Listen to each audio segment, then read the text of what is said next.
Close your eyes for a moment.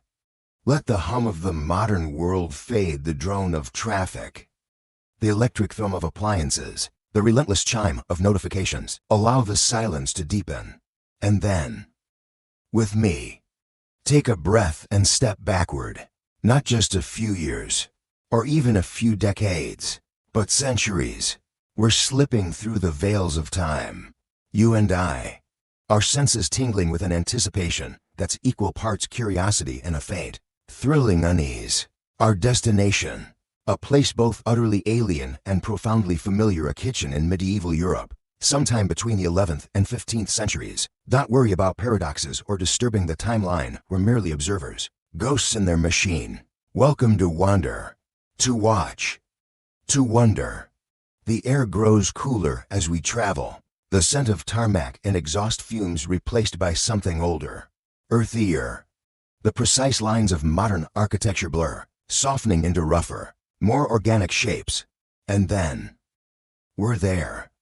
Before we even push open the heavy, ill-fitting wooden door, the smells reach us. The first is dampness, a deep, resonant scent of earth and stone that has seeped into the very bones of this place. It's followed swiftly by the acrid tang of wood smoke, thick and clinging, a constant perfume of medieval life. There's something else too, something musky and vaguely feral, the scent of animal life, perhaps, or something more primal.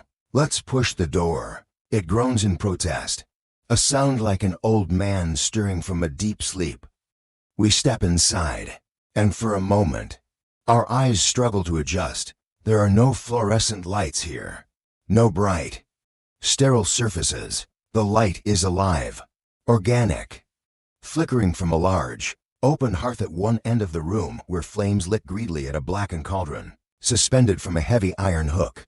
A few narrow, unglazed windows, perhaps covered with oiled parchment or wooden shutters, admit slivers of weak daylight, illuminating dust motes dancing in the smoky air like tiny, captured stars.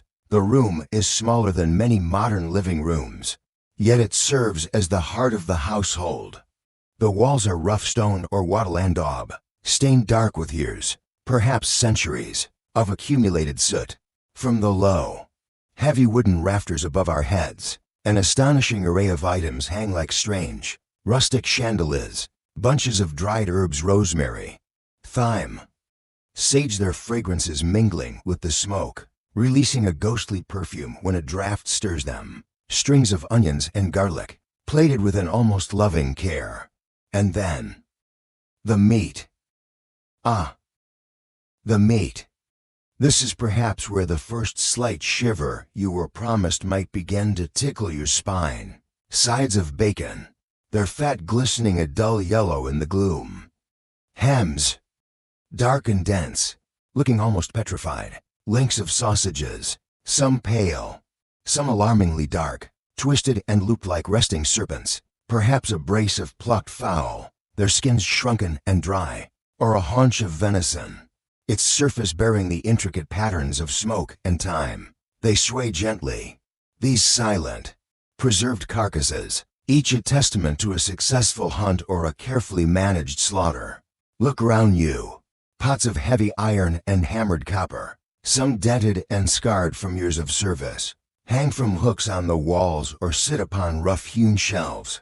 Wooden bowls, trenchers, and spoons, many bearing the patina of countless meals. A large, scarred wooden table dominates the center of the room, its surface uneven, bearing the marks of knives, spills, and the relentless rhythm of daily preparation. Perhaps on it sits a rough earthenware jug, a few lumpy root vegetables caked with earth, or a half-eaten loaf of dark, dense bread. You might see sacks of grain piled in a corner, hopefully protected from rodents by a diligent cat, or perhaps not. Barrels that might contain salted fish, pickled vegetables, or the precious ale that served as their daily drink. There's a rhythm here, a sense of constant, unremitting effort. The air, while cool from the stone, is also thick with the energy of survival. Listen. The crackle and spit of the fire, the rhythmic thump-thump of someone, Perhaps a scullery maid or the woman of the house, chopping vegetables with a heavy cleaver on a wooden block. The bubble and hiss of the cauldron. From outside, the distant lowing of cattle, the crow of a rooster, the rumble of a wooden cart. These are the sounds of their world. A soundtrack to a life lived in close, often brutal, communion with the earth and its seasons. Now, take another look around this kitchen, this hub of sustenance, this engine room of daily life. Let your modern eyes, accustomed to gleaming steel, pristine countertops, and the silent, efficient hum of electricity, truly absorb the scene. What's missing? Many things. Of course, the whir of a food processor, the precise heat of an induction hob, the instant convenience of a microwave. But there's one absence, one gaping void that, more than any other, defines the culinary landscape of this era. There is no refrigerator, no freezer, no chilled pantry, no convenient, temperature-controlled box standing sentinel in the corner, preserving leftovers, keeping milk fresh, or flash freezing the bounty of summer for the depths of winter. Think about that for a moment. No way to simply keep things cool, no easy method to halt the relentless march of decay. The invisible armies of bacteria and mold that hungrily await their chance at every morsel of food. This, then, is the central question of our journey, the question that will guide us through the larders, hearths, and feasting tables of medieval Europe. If there were no refrigerators, how did they survive? But it's more than just survival, isn't it? For survive they did, and in many ways, they thrived. They built cathedrals that scraped the heavens, wrote poetry that still stirs the soul, and fought wars that reshaped continents. And they did it all fueled by food that, to our modern sensibilities, might seem utterly alien, perhaps even repulsive. How did they manage their food supply in a world without chilled preservation? What ingenious, and sometimes downright risky, methods did they employ to salt, smoke, dry, pickle, and ferment their way through the year? What did it mean for their daily diet, their health, their very perception of what was edible, or even delicious? The hanging hams and sausages, the dark, dense bread, the cheeses that might have been aged for months in less than ideal conditions. These aren't just quaint historical artifacts. They are clues.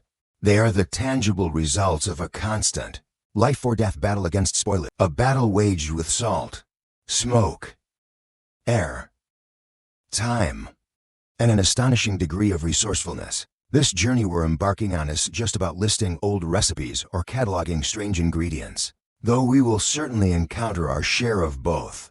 It's about stepping into their mindset. It's about understanding how a piece of moldy bread could be a blessing, why cheese that smelled to high heaven could be prized, or how meat cured with ash and blood could sustain a family through a brutal winter. We'll explore the cinematic slices of life that revolved around these foods, the peasant family sharing a rock-hard loaf, the wedding feast nearly ruined over a prized piece of moldy cheese, the medieval cook desperately trying to mask the scent of imminent spoilage with a fistful of herbs. We'll taste the grit in their bread, smell the tang of their fermentations, and perhaps even feel a sympathetic twinge of hunger, or a shiver of apprehension. The goal is not to judge, nor to romanticize, but to understand, to pull back the curtain on a culinary world so different from our own, yet one that laid the very foundations of much of what we eat today. It's a world where fresh had a very different meaning, where waste not, want not was an ironclad law, and where the line between sustenance and sickness was often perilously thin. So, take one last look around this kitchen without a fridge. Breathe in its smoky, complex air. Feel the weight of its history. The stories held within these soot-stained walls, within the very fabric of the food they prepared and consumed, are what we're here to uncover. They are stories of resilience, of ingenuity, of a relationship with food that was intimate, urgent, and often profoundly surprising. Are you ready? Then let us begin.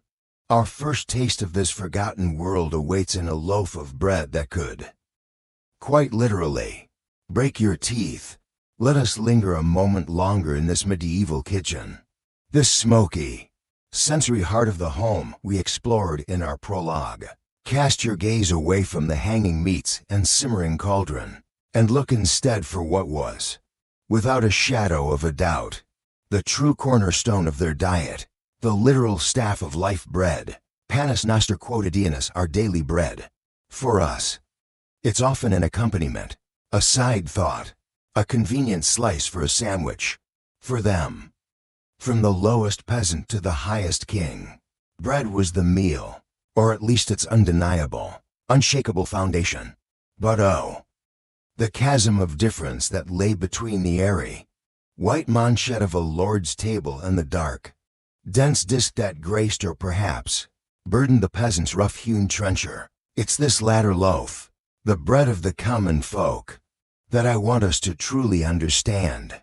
For if we are to grasp how they survived without the chill embrace of a refrigerator, we must first comprehend the daily reality of the food that formed the bulk of their calories, the fuel that powered their unceasing toil. Forget your artisanal sourdoughs, your fluffy brioches, your delicate ciabattas. We are venturing into a world where bread was often a formidable, challenging, and utterly essential substance.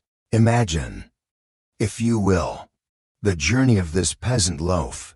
It begins not in neat fields of carefully cultivated wheat, but often in smaller, scrabbier plots of land, where hardy grains like rye and barley held sway, sometimes oats, or even maslin, a mix of wheat and rice sown together. A farmer's hedge against the failure of a single crop.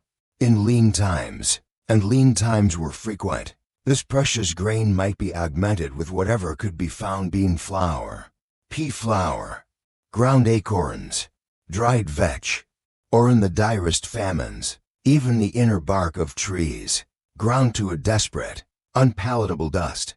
The harvested grain itself was a world away from the polished, uniform kernels we know. It was often threshed by hand with flails on an earthen floor, or trodden by oxen, meaning dirt, small stones, and chaff were an unavoidable part of the mix.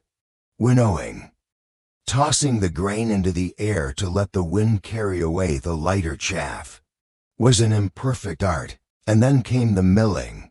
A peasant family fortunate enough to own a small hand quern to circular stones, one rotated atop the other, would spend hours grinding their daily measure. A laborious, muscle-straining task typically undertaken by the women. The resulting flour, or rather, meal, was coarse, gritty, and flecked with bran and husk. For those without a quern, there was the Lord's mill, where a portion of their precious grain, often a significant and resented tithe, would be paid for the privilege of having it ground. Even then, the miller, a figure often viewed with suspicion, might take an extra scoop for himself, or the millstones might add their own stony contribution to the flour. What of the leavening? Forget carefully cultivated yeast strains. The peasant's leaven was often a piece of dough held back from the last baking. A living, breathing entity passed down through generations, sour and potent. Or it might be barm, the frothy yeast skimmed from the top of brewing ale, if the family had access to it.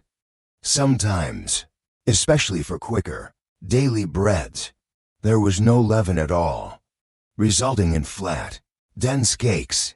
And the baking, fortunate villages might have a communal oven, often owned by the lord and requiring another payment for its use. The heat within these massive clay or stone domes would be immense, capable of baking many loaves at once. But for many, baking was a more intimate, hearthside affair. Dough might be slapped onto a hot stone set amidst the embers, or baked directly in the ashes, covered with a clay pot to form a makeshift oven. Small, individual clay ovens, built just outside the hut, were also common. Imagine the smell, not the sweet, comforting aroma of a modern bakery, but something earthier, smokier, the scent of rough grain mingling with wood smoke, the tang of sourdough, and the ever-present dampness of the cottage. The loaf that emerged from this primal process was a creature of its environment. Dark, often near black if made predominantly of rye or mixed with rougher flours. Its crust, baked hard by the intense, often uneven heat, could be thick and almost impenetrable, a natural protection against pests and premature stalling. Inside, the crumb was dense, heavy, chewy, and invariably gritty. This was not a bread to be nibbled delicately. This was a bread that demanded effort, a bread that could, quite literally, break your teeth if you weren't careful. Let us step now, you and I, into such a scene. We find ourselves in a small, wattle-and daub hut, the air thick with smoke from the central hearth, which escapes, reluctantly, through a hole in the thatched roof. It is dusk. Alara, a woman whose face is etched with the map of hardship despite her relatively young years, stirs a bubbling pottage in an iron pot, a thin stew of forage greens, perhaps a few beans, and if they are fortunate, a sliver of salted pork for flavor. Her husband, Tom, a man whose back is permanently stooped from years of labor in the Lord's fields, enters, bringing with him the chill of the evening air and the scent of damp earth. Two small children, their faces smudged with dirt, look up with wide, expectant eyes from the packed earth floor where they huddle for warmth. The pottage is nearly ready, but first, the bread. Tom reverently takes the loaf from a cloth-lined basket. It is several days old, a dark, round mass, its crust like baked earth. He draws a dulled knife, and with considerable effort, begins to saw. The sound is grating, like wood being cut. The children watch, their hunger a palpable presence in the small room. Alara adds a little water to the pottage, stretching it further. Each slice is a victory. Tom hands one to Alara, then one to each child, keeping the smallest for himself. Though his labor demands the most fuel, there is no butter, no jam. The bread is eaten slowly, chewed with a determined patience. Sometimes, they dip it into the pottage, the hard crust reluctantly softening in the thin broth. The grit is an accepted part of the texture. Not in the way we understand it. It is sustenance. It is survival. Each crumb is precious, a bulwark against the gnawing emptiness that is their frequent companion. The silence in the hut is broken only by the sounds of chewing, the crackle of the fire, and the wind whistling through the chinks in the wall. This single loaf, the product of so much toil, is their shared treasure, their daily communion with the harsh reality of their lives. Why did they eat this formidable bread? Day in, day out. The answer is simple: there was little else. For the vast majority of the medieval population, this coarse, dark bread was the very bedrock of their diet, providing the bulk of their daily calories. Meat was a rarity, a feast day treat, or the occasional poached rabbit if one dared risk the Lord's justice. Vegetables were seasonal, fruits fleeting, but bread, in some form, was constant. It filled their bellies, providing the slow-release energy needed for back-breaking labor in the fields from sunup to sundown. It was, despite its roughness, a source of fiber and whole grains, nutrients that our modern, refined diets often lack. The social hierarchy was starkly reflected in the bread consumed. While Alara and Tom chewed their way through their rye or barley loaf, the lord in his nearby castle would be dining on manchet, a fine, white bread made from carefully sifted wheat flour. It was light, airy, a symbol of status and wealth, a world away from the peasant's black bread. The whiter the bread, the closer to God, some even believed, or at least, the closer to the king. But even this bedrock of survival was not always guaranteed, nor always safe. Sometimes, the grain stores ran low, especially in the hungry gap before the new harvest. The bread would be older, harder, and the ever-present threat of mold became a grim reality. Let us rejoin Alara and Tom a few seasons later. It has been a hard spring. Late frosts damaged the early crops, and the grain from last year's meager harvest is dwindling. The loaf on their table tonight is more than a week old. As Alara takes it, her heart sinks. Patches of blue-green mold bloom across its dark surface, like a sinister efflorescence. The children, hungrier than usual, look on with anxious eyes. In our world, such a sight would send the loaf straight to the bin, accompanied by shudders of disgust. But here, in this medieval hut, the calculation is different. Tom examines it closely. The mold is mostly on the surface. He scrapes it away carefully with his knife. His movement's economical. Some of the discolored crumb beneath is cut away too, a precious sacrifice. The remaining bread is harder than usual, drier. He sniffs it. It smells stale, a little musty, but not overtly rotten, not slimy. And crucially, the mold isn't the dreaded black or pinkish hue that they instinctively knew meant true danger, the kind that could bring ergotism. The terrifying Saint Anthony's fire, with its convulsions and gangrenous limbs. It will do, Tom says, his voice flat. Alara nods, her relief palpable. She breaks off pieces, handing them to the children. Eat slowly, and be thankful for moldy bread. It's a stark thought, isn't it? Yet, in their world, this was a form of luck. The bread was still, fundamentally, edible.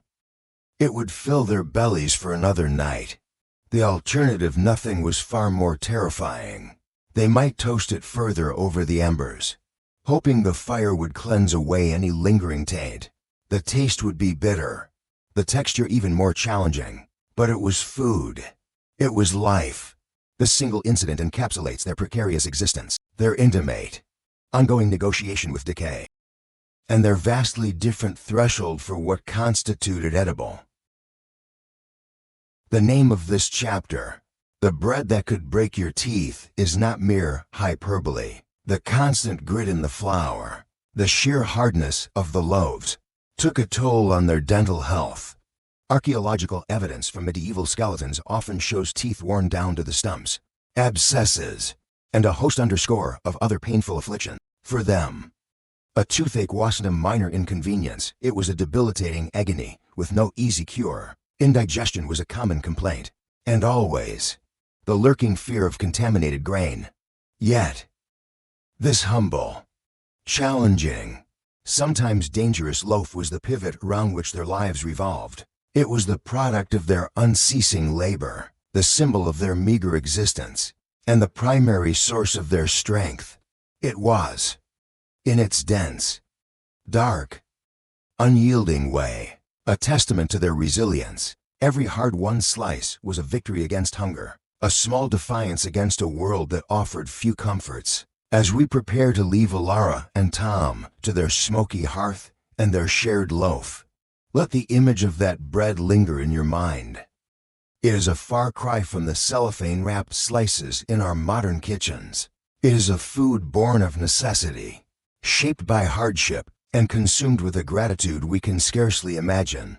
It tells a story of survival, of a different kind of strength, a different kind underscore of taste. And it is only the first course in our exploration of a medieval larder that is as fascinating as it is, at times, unsettling. For if this was their daily bread, what other culinary compromises, what other surprising delicacies born of scarcity await us?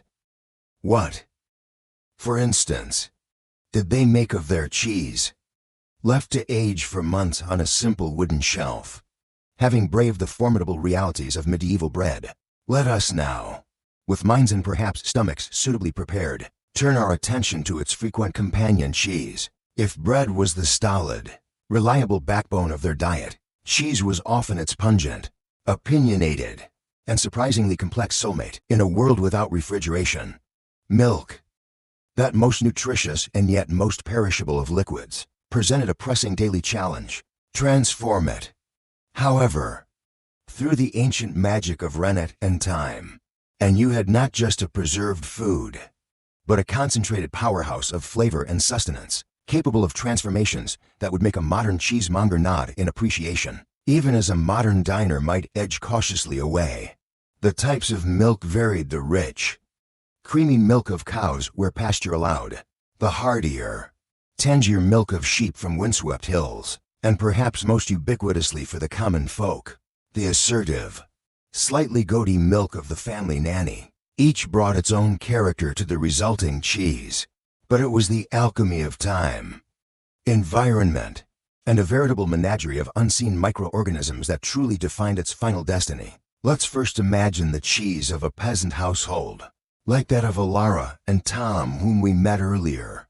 Their single goat, tethered to graze on the scrubby common land, would provide a meager but vital daily supply of milk. What wasn't consumed almost immediately by the children would be destined for cheesemaking. There's no gleaming stainless steel here. Alara would likely curdle the warmed milk in a simple earthenware pot, perhaps using rennet obtained from the stomach of a slaughtered kid, or even certain plants like thistle or lady's bedstraw, known for their coagulating properties. Once the curds formed a soft, trembling mass, she would scoop them into a coarse cloth bag or a woven basket, allowing the way that watery, greenish liquid, itself too valuable to waste and likely fed to the pigs or drunk as a thin, sour beverage to drain away. The remaining curds would then be pressed, perhaps simply by hand, or under the weight of a clean river stone, to expel more moisture.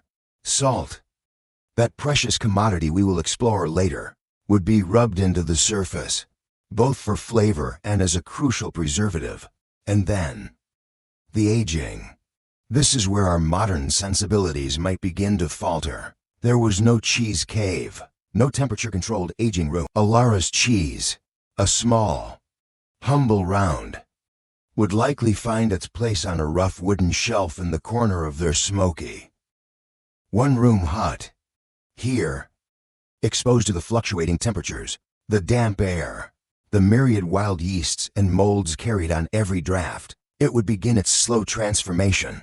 For weeks, sometimes months, it would sit, slowly losing moisture, its surface developing a natural rind, a tough, dry crust that might be gray, patched with white, or even tinged with green from opportunistic molds. The resulting cheese would be hard, perhaps crumbly, intensely salty, and with a tangy, goaty sharpness that would linger on the palate.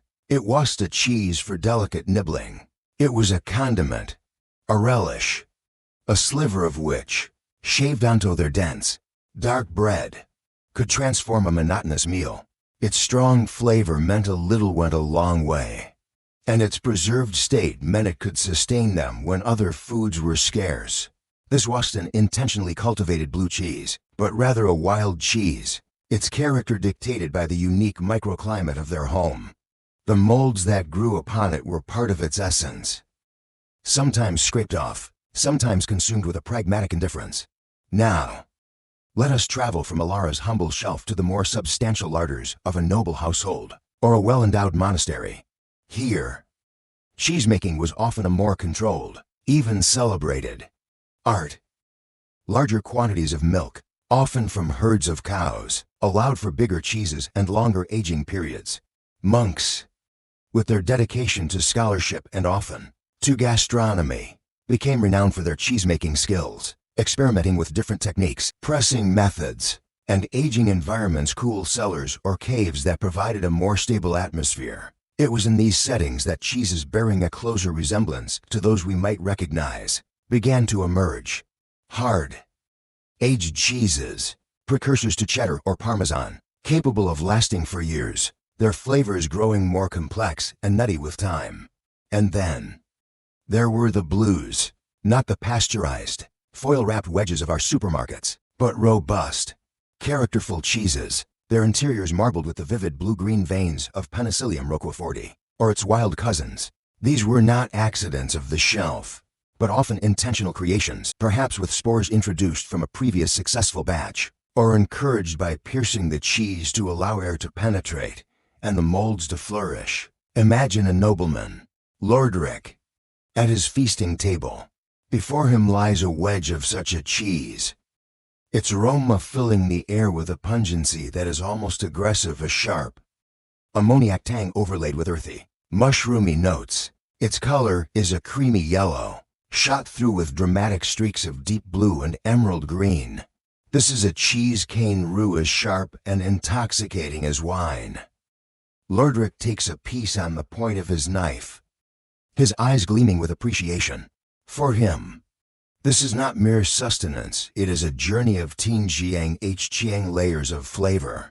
The initial salty bite, the creamy texture melting on the tongue, the spicy, peppery kick from the mold, a long, lingering finish that might remind him of damp forests or ancient cellars.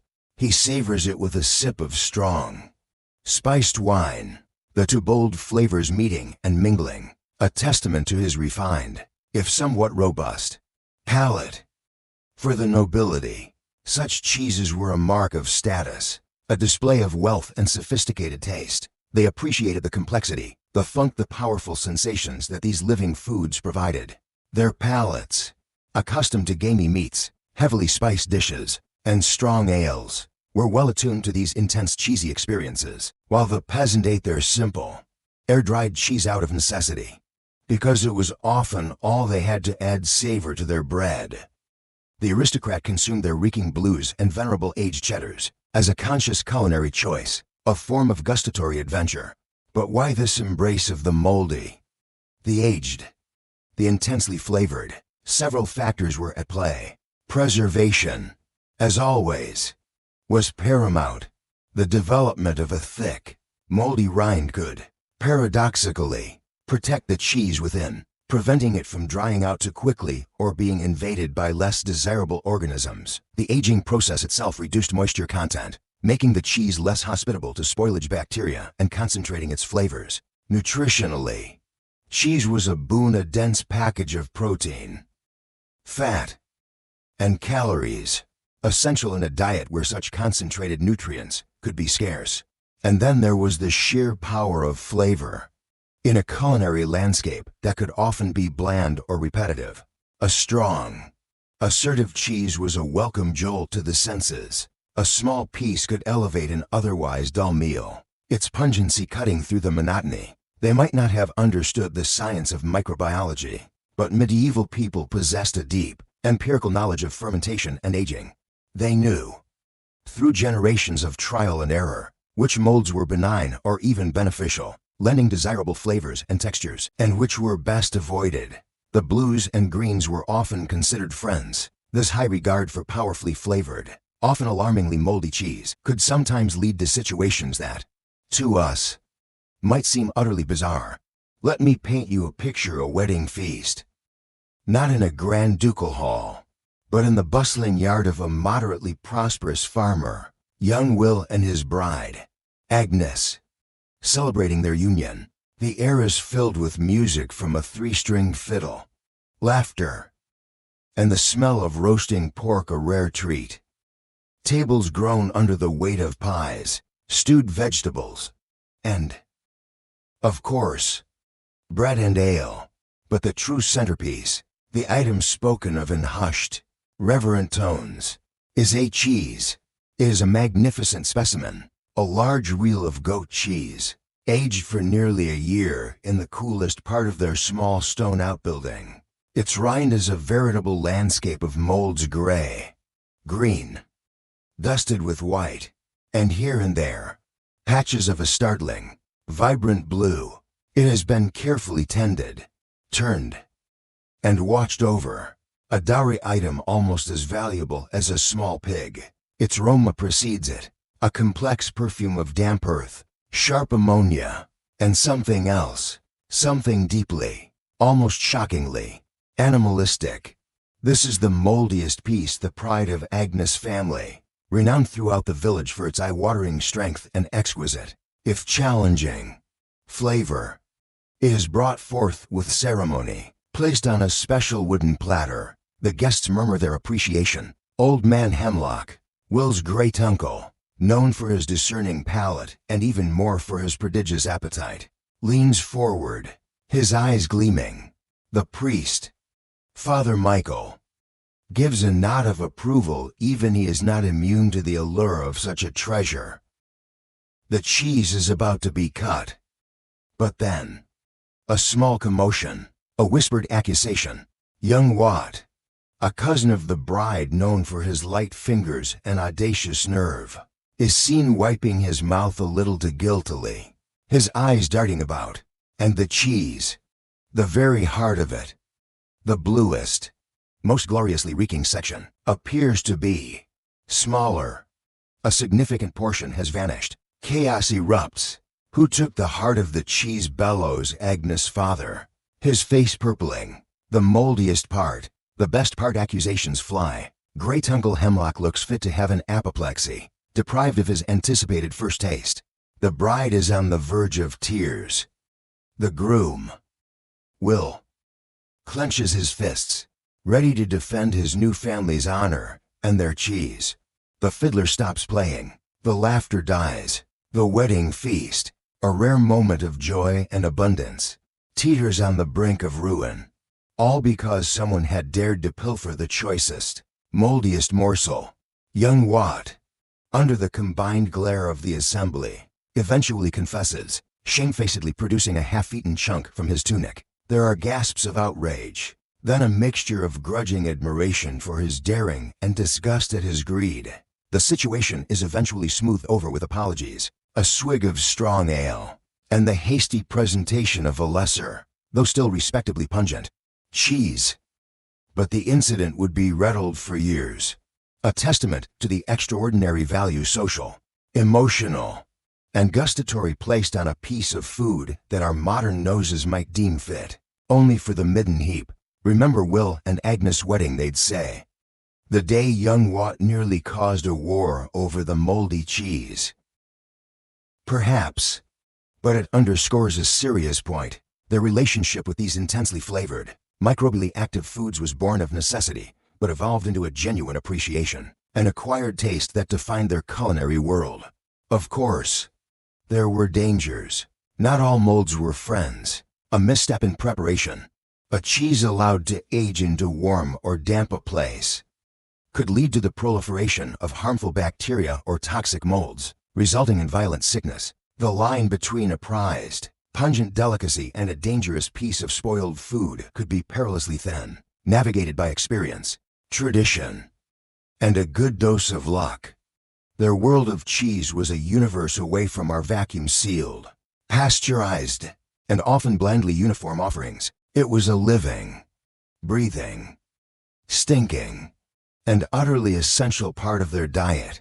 It speaks of their resilience, their ingenuity in the face of relentless decay, and their ability to find complexity and even joy in flavors that might make us pause. From the humble, hard-pressed disc on Alara's shelf to the celebrated, fought-over heart of a wedding cheese, medieval cheese tells a story of transformation, of milk into sustenance, of mold into magic, of necessity into a fiercely defended delicacy. As we leave this world of assertive aromas and challenging textures, we carry with us a new appreciation for the humble cheese, and a deeper understanding of a palate shaped by a world without refrigeration. But milk was not the only perishable that demanded clever preservation. What of the bounty of the rivers and seas? Especially for those who lived far from any shore. How did fish, so prone to rapid spoilage, make its journey inland? And in what state did it arrive? Prepare yourselves, for our next taste of the medieval larder involves fish so dry, it sometimes needed a hammer to make it surrender. Having savored the pungent complexities of medieval cheese, let us now cast our nets into the waters of another crucial, yet profoundly challenging, component of their diet: fish. In a world where fresh meat was a luxury for many, and religious doctrines dictated numerous meatless days, Fridays, Saturdays for some, the entirety of Lent, and various vigils and fasts, fish, in its many preserved forms, became an indispensable source of protein. But imagine, for a moment, the sheer logistical nightmare. Fish, more than almost any other foodstuff, is a creature of immediacy, its delicate flesh succumbing to spoilage with astonishing rapidity, once plucked from the cool embrace of water. How then, in an age devoid of ice factories and refrigerated transport, did the bounty of the seas and rivers reach those living deep within the landlocked heart of Europe? And in what condition did it arrive? The answer lies in human ingenuity, driven by necessity and faith, an ingenuity that transformed glistening, perishable creatures into commodities that could endure epic journeys and the slow passage of months, even years. Prepare yourselves, for we are about to encounter fish so profoundly desiccated it resembled wood more than flesh, a food that often required brute force before it would yield its sustenance. Our primary focus will be on the uncrowned king of preserved fish, the stalwart of medieval trade routes, a foodstuff that fueled armies, sustained monasteries, and graced or perhaps tested tables from the fjords of Norway to the markets of central Germany. Stockfish. The name itself, likely derived from the Old Norse stockfisker, or perhaps the Dutch stockfish, meaning stick fish, is wonderfully evocative of its final form. The prime candidate for this remarkable transformation was cod, though other white-fleshed fish like ling, saithe, and haddock were also used. Picture a windswept coastline in northern Norway or Iceland, the air bitingly cold, the sky a vast expanse of gray. Here, in late winter or early spring, the cod team, fishermen in their small, sturdy boats, brave the icy waters, returning with their precious haul. Immediately, the process begins. The fish are gutted, their heads often removed, though sometimes left on, depending on tradition and market, and thoroughly cleaned. Then, they are tied in pairs by their tails and hung over large wooden racks called hjell, simple frames, or long poles exposed to the relentless drying winds and the weak, cold sun. Crucially, true stockfish is dried without salt. It is the cold, dry air alone that performs this magic, slowly, meticulously drawing out every last vestige of moisture. For 3, 4, even 6 months or longer, the cod hang there, shrinking, hardening, their flesh becoming pale and almost translucent. They lose up to 80% of their original weight, transforming into stiff, unyielding planks of concentrated protein. Imagine them rows upon rows of these ghostly fish slabs, clattering softly in the wind, their scent not of decay, but a clean, dry, faintly oceanic aroma, a unique perfume of pure, elemental preservation. This was nature's larder, a method so effective that the resulting stockfish, if kept dry, could remain perfectly edible for years, a culinary time capsule. Why would anyone, especially those living hundreds of miles from the sea, develop a taste for these veritable fish boards? Firstly, as we've seen, preservation was paramount. In an age of scarcity and uncertainty, a food that could last for years was akin to treasure. Secondly, trade. Stockfish became an immensely valuable commodity, a cornerstone of the Hanseatic League's vast trading network, transported by ship, then by river barge, then by horse-drawn cart deep into the heart of Europe.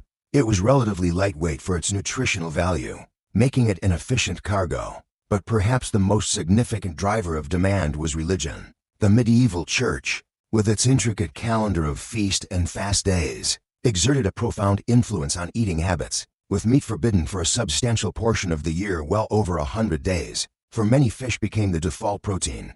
Monasteries, with their large communities and strict observance of dietary rules, were huge consumers. The demand for preserved fish, particularly stockfish and salted herring, which we'll touch upon, was immense, ensuring a constant flow from the coastal fisheries to the inland markets.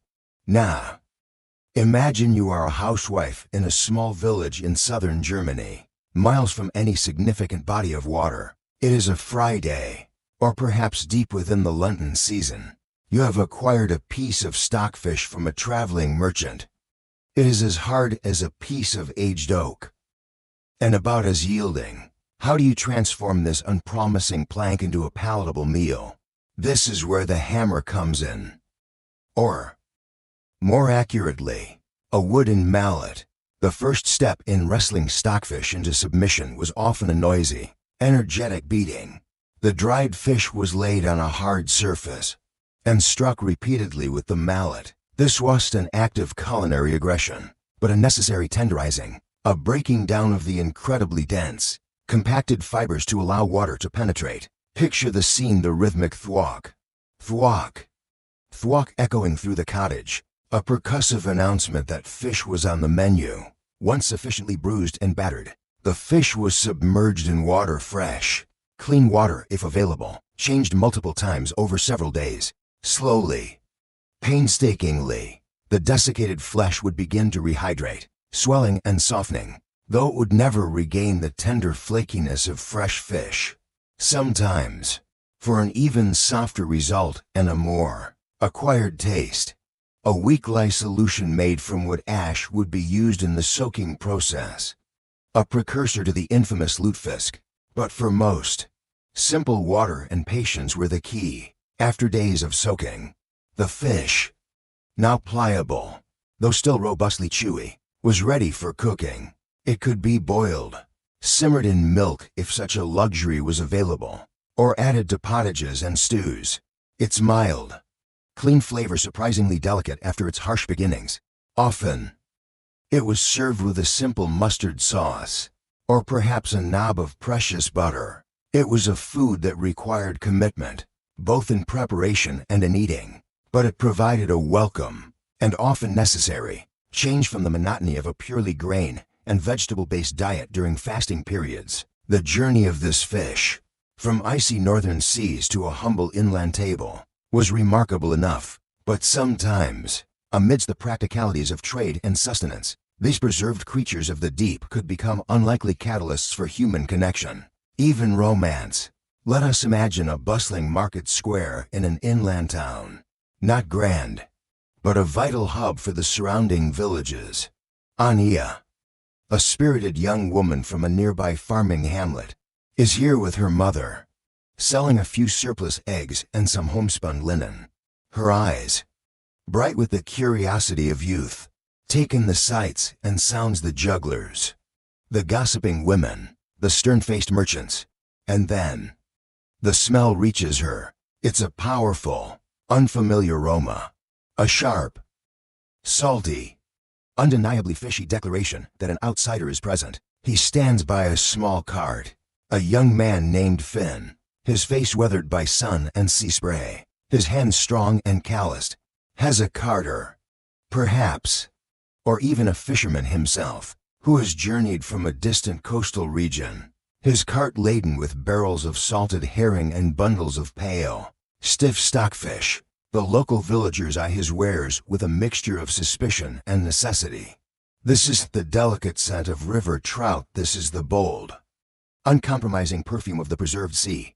Tonight is the vigil of a saint's day, a fast day, and Anya's family needs fish. Her mother hesitates, wrinkling her nose at a particularly pungent barrel of herring Finn is extolling. But Anya, perhaps a little bolder, perhaps intrigued by Finn's unfamiliar accent and the tales of the distant ocean she can almost taste in the air around him, steps forward. That fish, she says, pointing to a piece of stockfish. It looks like wood. How can one eat such a thing? Accustomed to such skepticism, grins, his teeth white against his tan skin. Ah. But lass, this wood holds the strength of the sea. It has journeyed far, with a good beating and a patient soak. It will feed a family well. And it keeps. See. No rot. No maggots. Just good, honest fish. Blessed by the wind and sun. And with a practiced movement, perhaps using a small hatchet he carries, he cleaves off a thin sliver. It's still hard, but he offers it to her. Chew it long. Taste the sea. Hesitating only a moment, takes the sliver. It's incredibly dry, salty. But as she chews, a faint, clean fish flavor emerges, surprisingly pleasant. Their fingers brush as she takes it. Their eyes meet. She sees not just a fishmonger, but a teller of tales, a bringer of distant worlds. He sees not just a village girl, but a spark of curiosity, a pretty face unmarred by the harshness of the sea. Her mother, after much haggling, buys a piece of the stockfish and some of the less intimidating salted herring. Finn, his business with them concluded, catches Anya's eye again. They'll be back next market day, he says, a promise in his voice. Perhaps he'll bring a shell from the farthest shore for a lass who's not afraid of a little sea smell. The smelly fish, as some villagers might call it, becomes their unlikely link. Market day by market day, their brief encounters deepen. He tells her of thundering waves and endless horizons. She tells him of ripening wheat and the quiet rhythm of village life. He brings her polished shells, a strangely shaped piece of driftwood, and always the best of his preserved fish, now offered with a shy smile rather than a salesman's patter. She, in turn, might save him a particularly good apple, or a small pot of honey from her father's hives. The fish, initially a symbol of his foreignness, becomes a shared secret, a taste of a world she longs to know more about. A taste of him. Their romance, like the stockfish itself, is slow to develop, requiring patience and a willingness to look beyond the unpromising exterior, but it holds the promise of something strong and enduring. This notion of refinement through long keeping is a curious aspect of the medieval palate. For stockfish, its incredible longevity was its primary virtue, a testament to the perfection of its preservation. It wasn't about spoilage being masked, but about spoilage being utterly defeated. While the wealthy inland lord might occasionally feast on fresh river fish, a true luxury, it was the humble stockfish and its salted cousins that reliably filled the Lenten platters of an entire continent. It was a democratic food, in its way, accessible far beyond the privileged reach of fresh catches. The medieval world's relationship with fish was a testament to their pragmatism and their deep-seated faith. They took a creature defined by its perishability and, through ingenuity and sheer hard labor, transformed it into a durable staple, a cornerstone of commerce, and even, as young Anya and Finn discovered, an unexpected harbinger of love. It reminds us that their senses were attuned to a different spectrum of aromas and textures, their appreciation shaped by necessities we can barely fathom. As we leave behind the echoing thwack of mallets on dried cod and the salty tang of herring barrels, our journey into the medieval larder is far from over. If they could conquer the perishability of fish with such dramatic results, what of meat itself? How did they contend with the flesh of beasts in an age before the constant chill of refrigeration? Prepare for a world of salt and smoke, of ash and blood, as we next uncover the secrets of their preserved meats. From the wine-battered planks of stockfish and the pungent, living world of aged cheese, our journey now takes us to the heart of medieval sustenance meat. In an era where daily life was a testament to unceasing physical toil, meat represented the ultimate prize, a dense source of energy, protein, and highly prized fat. Yet, like fish, fresh meat was a fleeting luxury, its succulence a brief interlude before the relentless forces of decay set in. The pig, sheep, or cow slaughtered was not just a meal, but a mountain of perishable flesh that demanded immediate and ingenious preservation, if its bounty was to last through the lean months ahead. Autumn, particularly after the harvest, was the great slaughtering season. With dwindling fodder for the winter, animals past their prime or not needed for breeding met their end. The air would be thick with the metallic tang of blood, the grunts of men wrestling with carcasses, the sharp, rhythmic chop of cleavers. This was a time of communal effort, of urgent activity, for every scrap, every sinew, every drop of blood from these precious animals had to be saved, transformed, and secured against the coming hunger of winter. Salting, smoking, drying, and pickling were the primary weapons in this annual war against waste. But among their arsenal were methods that might seem particularly strange, even unsettling, to our modern palates. Cures involving wood ash, and sausages that embrace the very lifeblood of the beast. Let's first delve into the art of curing. Salt, of course, was king, its crystals drawing out moisture and creating an environment hostile to spoilage microbes. Great hams, sides of bacon, and chunks of beef would be vigorously rubbed with coarse salt, sometimes mixed with saltpeter potassium nitrate, which not only aided preservation, but also lent a pleasing reddish hue to the meat. The meat was then packed tightly into barrels, layered with more salt, to begin its slow transformation. But salt wasn't always the sole player. Enter wood ash. Yes, the gray, fluffy residue from the hearth, often from specific hardwoods like beech, oak, or hickory, played a fascinating role in meat preservation. Why ash? It's alkaline, creating an inhospitable surface for bacteria. It's a desiccant, drawing out further moisture. It contains mineral salts, like potash, which have their own preservative qualities.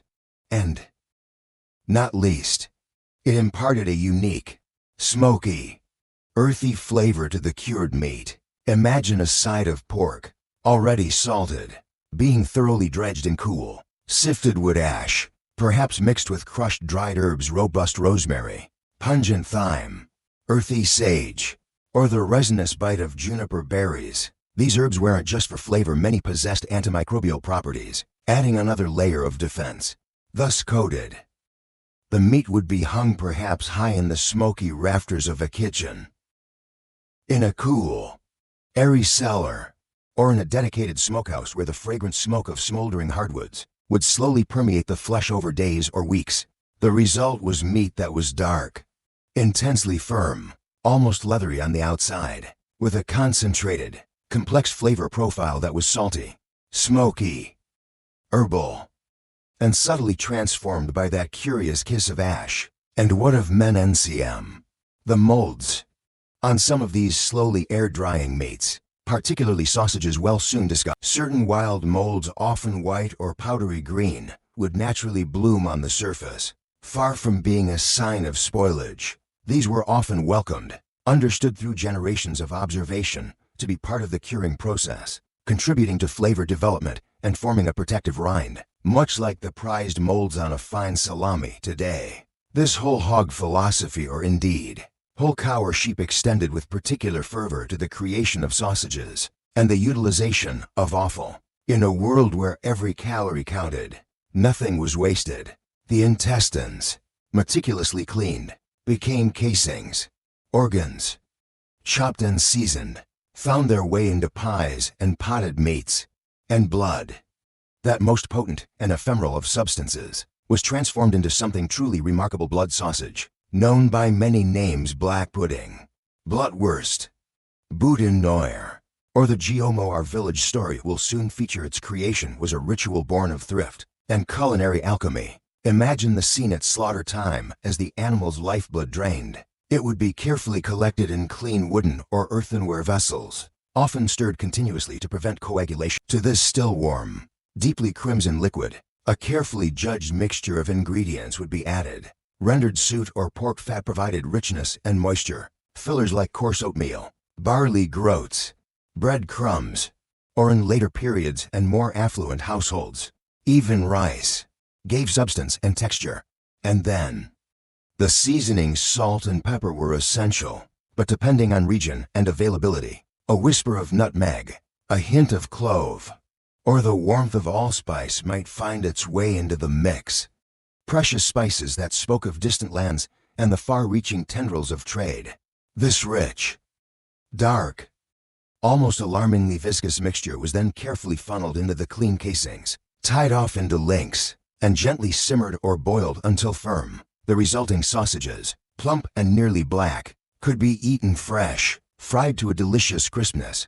More often, though, they were smoked or air-dried for longer preservation, their flavor growing more intense, their texture firmer. Over time, the taste, deeply savory, earthy, rich with iron, with a subtle sweetness from the grains and a satisfying unctuousness from the fat, a truly unique and hearty food, embodying the resourcefulness of the medieval cook. These methods were not born of a desire for gourmet experimentation in the modern sense. They were driven by the relentless pressure of preservation, the need to make a fleeting bounty last. They provided essential protein and fat through the harsh winter months when fresh food was scarce. But beyond mere survival, these techniques also created a fascinating array of intense, complex flavors and textures that were genuinely prized, forming a distinct medieval culinary identity. The tang of salt, the bite of smoke, the earthy depth of ash, the rich minerality of blood, these were the bold notes in their gastronomic symphony. Yet, this intimate dance with preservation was not without its perils. The line between perfectly cured and dangerously spoiled could be treacherously thin. And when things went wrong, in an age that knew nothing of germ theory or botulinum toxin, fear and superstition could take root with terrifying speed. Let us transport ourselves to a small, isolated village nestled in a wooded valley. It is late winter, the time of year they call the hungry gap, when fresh food is a distant memory, and families rely heavily on their preserved stores. In this village lives an elderly woman known as Old Mother Elms. She dwells alone in a small cottage at the edge of the woods, a place often wreathed in the fragrant smoke from her small, personal smokehouse. Mother Elms is renowned for her blood sausages, her GMO. She uses recipes passed down from her own mother, incorporating wild herbs she gathers from the forest. Her methods shrouded in a certain mystique. Some whisper her sausages have a particular potency, a flavor unmatched by others. She is a woman of few words, her eyes holding the quiet wisdom of ages, but her solitary nature and her strange culinary craft make her an object of both respect and a certain underlying unease among them. One bleak week, a shadow falls upon the village. Young Thomas, the blacksmith's son, a robust lad, falls violently ill after a meal. He is racked with stomach pains, fever, and a terrifying weakness. Soon after, Martha, the weaver's wife, succumbs to similar symptoms. Then old Farmer Giles. Panic begins to spread like wildfire. What is this sudden, vicious affliction? The village priest, Father Alaric, offers prayers, but the sickness continues its march. In the terrified whispers that huddle around hearths and in the small village alehouse, a common thread emerges. All those afflicted had recently partaken of preserved meats, and whose preserved meats were the most distinctive, whose methods were the most mysterious. Suspicion, like a poisonous vine, begins to coil around Old Mother Elms. It's her GMO, murmurs one villager, his eyes wide with fear. She puts things in them, things from the woods. She talks to the shadows, I agrees another. My cousin's boy felt a twisting in his gut after eating one of her sausages last market day. Though he recovered, she's an unnatural woman. This sickness, it's no ordinary ailment. It's witchcraft, fueled by ignorance and the primal terror of unexplained suffering. The fact that many other villagers had eaten Mother Elm's sausages without ill effect is conveniently forgotten. The fact that other preserved foods, perhaps less carefully made by less skilled hands, were also being consumed, is overlooked. Mother Elms, with her solitary life and her slightly uncanny culinary reputation, becomes the perfect scapegoat. A small, angry group, led by the blacksmith whose son still hovers near death, marches towards her cottage, their faces grim, carrying makeshift weapons. Father Alaric, hearing of the impending confrontation, hurries after them, his heart heavy with foreboding. They find Mother Elms tending her small herb garden, her face calm, but her eyes wary as she sees the approaching mob. Which shouts the blacksmith, "Your cursed sausages have poisoned my son. You have brought this plague upon us." Mother Elms draws herself up, her small frame surprisingly resolute. "My sausages are made with care, as they have always been," she states, her voice clear despite her age. "I use only what God and the forest provide. There is no curse in them, only honest nourishment. Fear has made them deaf to reason." Father Alaric steps between them, his crucifix held aloft. "Hold, my children," he commands. "Vengeance is the Lord's. We do not know the true cause of this affliction. To accuse without proof is a grave sin." Perhaps young Thomas begins to show signs of recovery. Or another, more mundane explanation for the illness gradually emerges: a contaminated well. or a batch of poorly preserved pork from a different household that several victims had shared, the direct threat to Mother Elms might recede, but the cloud of suspicion would linger over her for the rest of her days. Her GMO, once a prized local specialty, would now be viewed with a mixture of fear and morbid curiosity. This imagined incident, common in countless variations throughout the medieval period, highlights the precariousness of their food system. The very methods used to preserve life could, if misapplied or if fortune frowned, bring sickness or death, and in the absence of scientific understanding, blame was a swift and often cruel arrow, easily aimed at those who were different, those whose knowledge seemed to tread too close to the mysterious boundary between nature and the supernatural. The taste of these ancient preserved meats, the intense saltiness, the smoky depths, the earthy notes of ash, the rich minerality of blood sausage, even the subtle tang of beneficial fermentation was a taste of time itself, a flavor profile born from a constant, intimate dialogue with the forces of decay. It was an acquired taste, certainly, one that spoke of resourcefulness and necessity, but also of danger. Each bite was a gamble, a trust in tradition, in the skill of the preserver, and in the fickle mercies of unseen organisms. The ingenuity displayed in transforming every last scrap of a precious animal into something edible, something that could last, is truly astonishing. Ash-cured hams and blood-filled sausages were not mere culinary oddities. They were vital components of a complex survival strategy, a testament to a world that understood the profound value of every morsel. But underpinning all these methods, from the drying of fish to the curing of meat, was one indispensable, almost magical ingredient, a substance so precious it was sometimes valued more than silver, a commodity that shaped empires and for which men were willing to risk their lives. Our next journey takes us in search of this white gold salt. We have journeyed through kitchens thick with wood smoke, peered at hams cured with ash, and marveled at sausages crafted from blood and grit. We've witnessed fish transformed into veritable planks by wind and time, and cheeses blooming with a universe of molds. But beneath nearly all these remarkable feats of preservation, underlying the peasant's meager fare and the noble's robust feast, lay one humble, ubiquitous, yet extraordinarily powerful substance: salt. Sal. The Romans called it, a word that echoes in our salary, a reminder of a time when soldiers were sometimes paid in this precious crystalline mineral. In medieval Europe, salt was far more than a simple seasoning. It was the invisible scaffolding supporting their entire food system. The white gold arguably more crucial to daily life, to survival itself, than the glittering allure of actual silver or gold. Why this profound, almost sacred, importance? Why would a substance we now sprinkle with casual abandon be prized so highly, fought over, taxed mercilessly, and transported across perilous landscapes with the same reverence accorded to silks or spices? Firstly, and most fundamentally, salt was the ultimate preservative. As we've seen, in a world without refrigeration, the battle against decay was constant and relentless.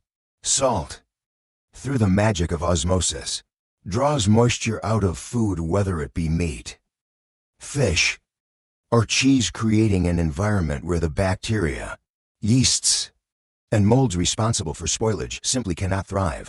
Without salt, the ability to store food for more than a few days, to survive lean winters, to undertake long sea voyages, or to feed marching armies would have been catastrophically diminished. The hams hanging in Alara's cottage, the stockfish sold by young Finn, the aged cheeses that caused such commotion at weddings all owed their longevity, their very existence as preserved foods, to the power of salt.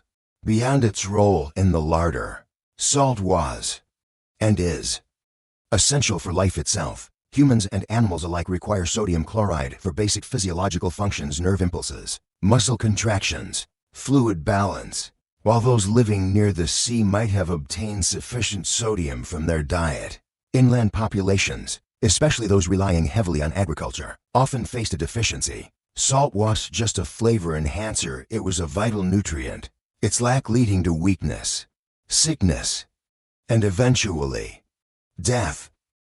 Livestock, too, needed salt licks to thrive, impacting the availability of meat, milk, and muscle power for farming.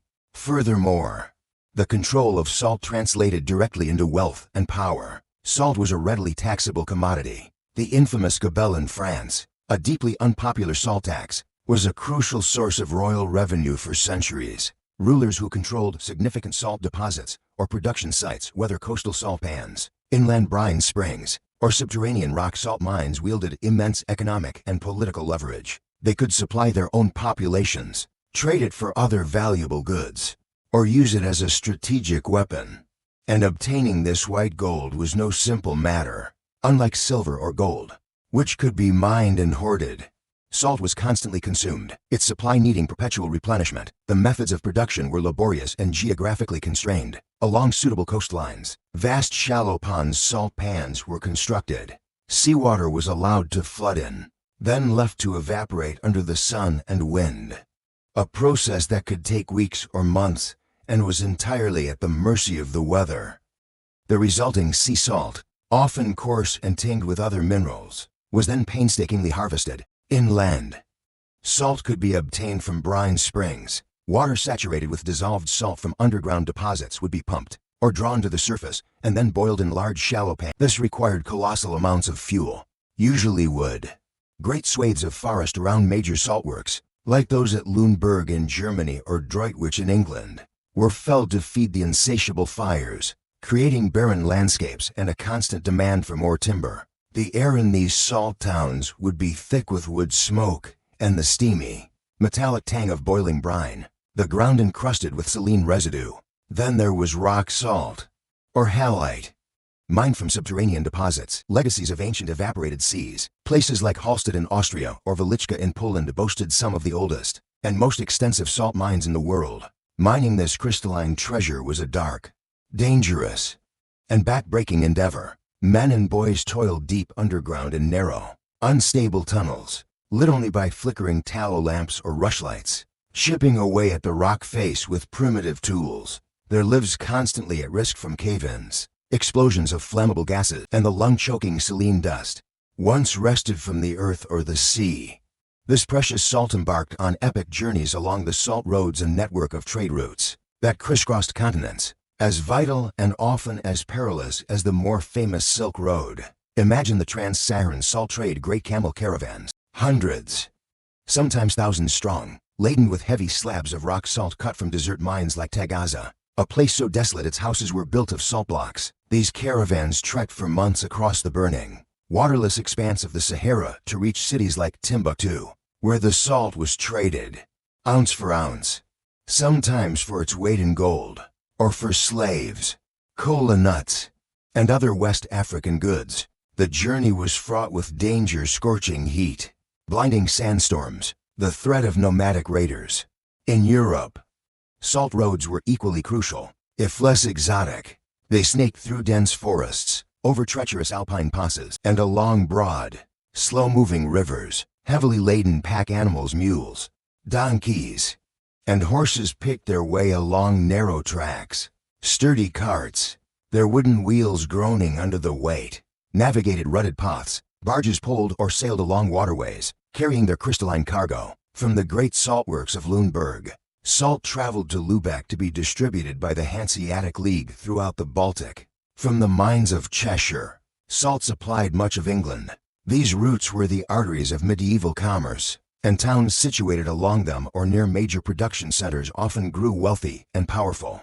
Their importance reflected in their names: Salzburg Salt Fortress, Halle Salt Works, Bad Reichenhall Royal Salt Brine. Fortifications were built not just to protect the towns, but the precious commodity that was their lifeblood.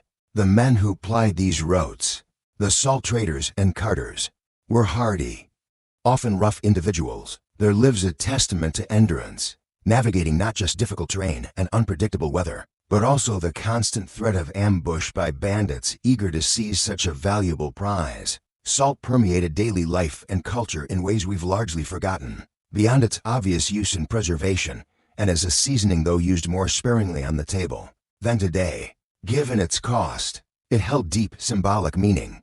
To be the salt of the earth was to be of fundamental worth.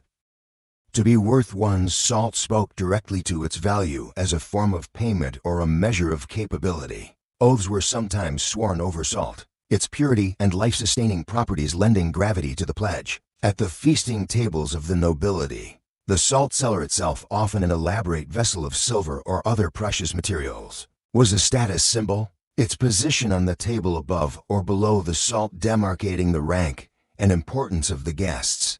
Even in medicine, its antiseptic qualities were recognized, used in poultices and for cleaning wounds. Given this immense value, it's hardly surprising that salt could become a point of contention, even in the most personal of matters like marriage. Let us imagine a scene: a snug farmhouse, the air filled with the aroma of baking bread and the low murmur of serious conversation. Two families are gathered, that of young Marguerite, a farmer's daughter, and that of Giles, the son of a prosperous village cooper. A betrothal is being negotiated. The dowry, as was custom, is a complex list of few acres of good pastureland, 2 milking cows, a flock of geese, linen sheets spun by Marguerite herself, a small chest of silver coins, and, of course, salt. Marguerite's father, a bluff, weather-beaten man named Henry, proudly announces his contribution, and to ensure their new household wants for nothing, to fine sacks of good grey sea salt, hard-won from the traders at the last fair. Guileless father, Master Thomas, a man known for his shrewdness, strokes his beard, his eyes narrowed. 2 sacks, you say, Henry, and sea salt at that, coarse and damp as it often is. He pauses, letting the silence hang heavy. My Giles is a skilled cooper, his barrels sought after even in the town. He brings a good trade to this union. We had anticipated perhaps 3 sacks, and of the finer, drier rock salt from the inland mines. If you take my meaning, it speaks to the respect between our families and the proper provisioning for their future. 3 sacks of rock salt. Do you think I am made of coin? Thomas, that salt has traveled leagues. 2 sacks of sea salt is a generous offer. More than many a lass brings to her marriage. The argument escalates. Voices are raised. Marguerite, listening anxiously from the next room with Giles, feels her heart sink. This isn't just about salt, it's about status, about perceived value, about family honor. Master Thomas insists that the quantity and quality of the salt are non-negotiable, a reflection of the worth of the match. Henry, his pride wounded, refuses to budge, declaring that his daughter is not to be undervalued, nor his generosity questioned. The negotiations break down. Master Thomas rises, his face grim. It seems we cannot come to an accord. Henry, a pity. May your daughter find a husband whose family is less particular about their seasoning. With a curt nod, he and his son depart, leaving behind a stunned silence and the wreckage of a planned alliance. Marguerite is left in tears, Giles in frustrated resignation. A marriage, a future, undone by a disagreement over a few measures of salt. It sounds absurd to us, yet it underscores the profound, tangible value this white gold held in their world, a measure of wealth, a cornerstone of domestic security, a symbol of respect. This reliance also had its darker side. The desire to control such a vital resource led to conflicts, both large and small. Salt workers, whether toiling in the scorching coastal pans or the sunless depths of mines, endured horrific conditions for meager pay. Those who wielded power over salt distribution could exploit populations, and the temptation to adulterate precious salt with cheaper white powders like chalk or ground bone was a common fraud, difficult to detect.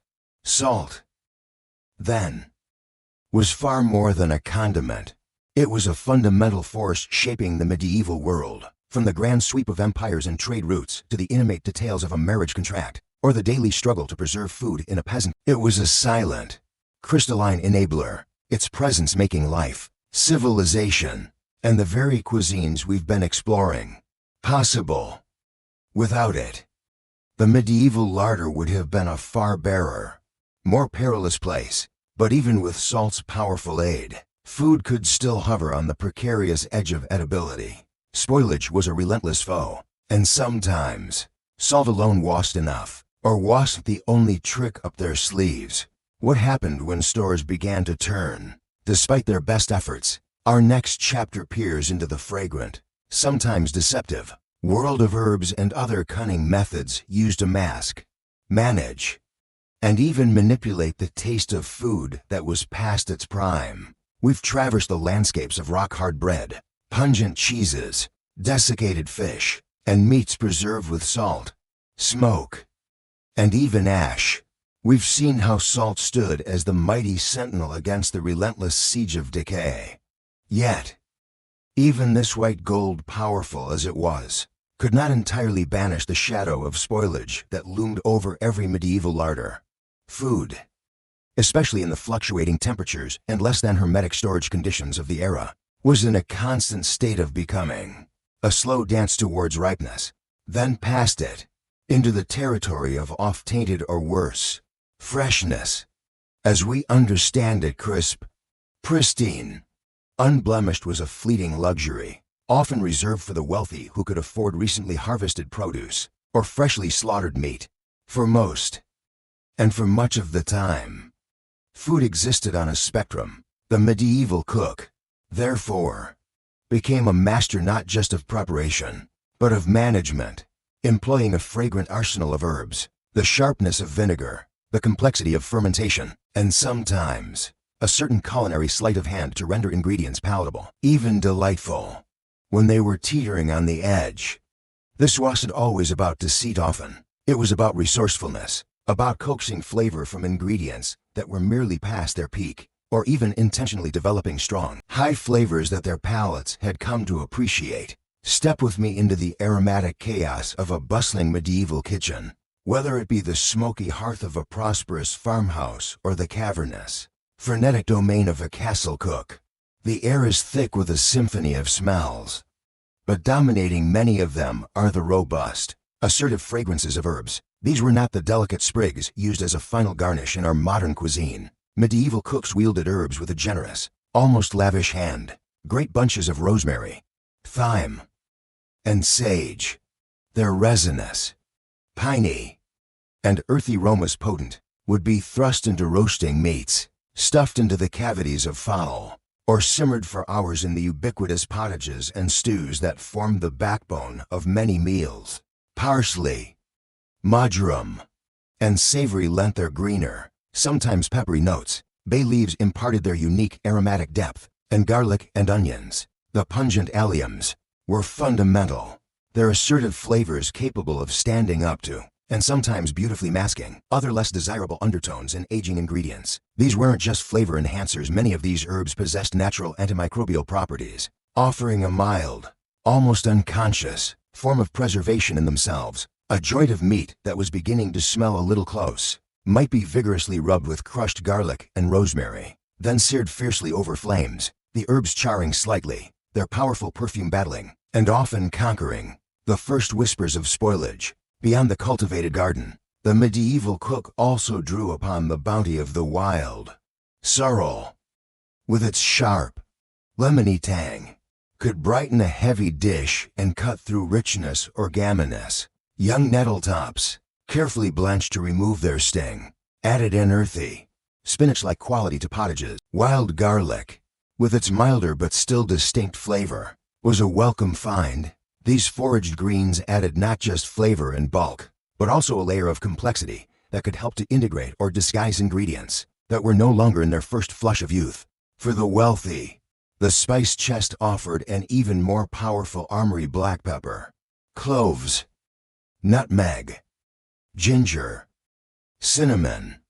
Their exotic, intense aromas were certainly for status and gastronomic delight, but their ability to overpower or transmute other flavors was undeniably useful when dealing with, say, salted fish that had been stored a little too long, or meat that was beginning to taste a trifle high. Acidity, too, was a powerful ally. Vinegar, the product of wine or cider left to the mercy of Acetobacter, was a staple. Its sharp, Cleansing tang could cut through the fattiness of pork, tenderize tougher cuts of meat, and, crucially, provide a flavor profile so assertive that it could dominate or correct ingredients that were hinting at mustiness or the first stages of turning. A splash of strong ale vinegar in a stew could lift its flavors and mask any slight staleness in the stock. Verjuice, the tart juice pressed from unripe grapes or crab apples, offered a milder, fruitier acidity, often used in more delicate sauces or to deglaze a pan. Its bright notes a welcome counterpoint to aging ingredients. And what of our microbial friends and foes? The yeasts and molds, mushrooms, foraged with a discerning eye from damp woodlands, were treasured for their earthy, umami-rich flavors. Dried, they provided a concentrated burst of savoriness throughout the year, capable of imbuing a simple pottage with a sense of richness and depth that could beautifully complement, or artfully conceal, the condition of other components.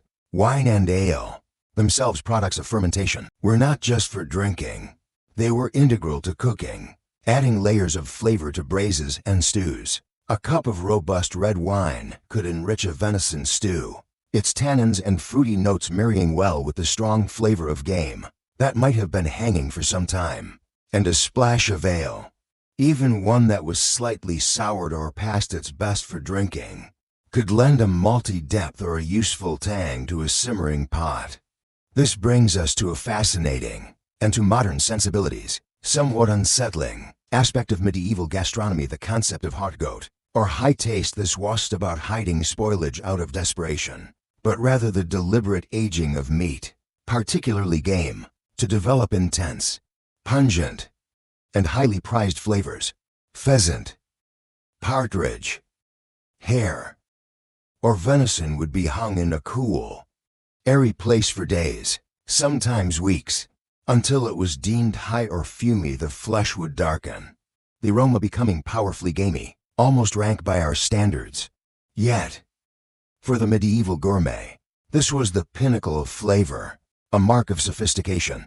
Such meat, often served at feasts and celebrations, would be roasted or stewed with strong spices and rich sauces, its intense character a challenge and a delight to their experienced palates. It speaks volumes about their different perception of what constituted deliciousness, a willingness to embrace flavors that we might associate with food on the verge of being inedible. A piece of venison, hung for 2 weeks until its aroma filled the larder, was not something to be disguised, but something to be celebrated, a feast day specialty. But the line between a prized hot goat and simple, dangerous spoilage, or between a clever culinary trick and outright deception, could be a perilous one, especially in the high-pressure environment of a noble or royal kitchen. Let us imagine such a kitchen. A vast, steamy, chaotic world of clattering pans, shouting undercooks, and the ever-watchful eye of the master chef. Arnaud. A grand banquet is being prepared for the visiting Duke of Beaumont, a renowned gourmand with a notoriously fickle temper. The pressure is immense. One of the signature dishes is to be a delicate pike quenelle in a white wine and cream sauce. As the sauce is being finished, a crisis: the cask of fine Anjou wine reserved for it is found to be nearly empty. A flustered under-chef presents Chef Arnaud with the only other white wine immediately available, a barrel that has been open for some days. A faint bloom of grayish mold dusts its surface, and its aroma, while not entirely vinegary, carries a distinct, slightly off-cittery tang. In a modern kitchen, it would be instantly discarded. But Chef Arnaud, a man of immense skill and perhaps a touch too much confidence in his ability to salvage any situation, or perhaps just unwilling, makes a fateful decision. Bah, he might exclaim, a little character. Strain it well. Add a touch more cream. A pinch more mace. The Duke will praise its unique zest. He believes his culinary alchemy can transform this compromised ingredient, that the subtle funk might even be perceived as an innovative touch by the jaded ducal palate. Perhaps has even done similar things before, successfully. The sauce is made, its slightly unusual aroma masked. Arnaud hopes, by the delicate spices and the richness of the cream. The quenelles are served. The Duke of Beaumont takes a tentative bite. His eyes narrow. He sniffs delicately at his spoon. He takes another. smaller bite, then lays his spoon down with a distinct clink.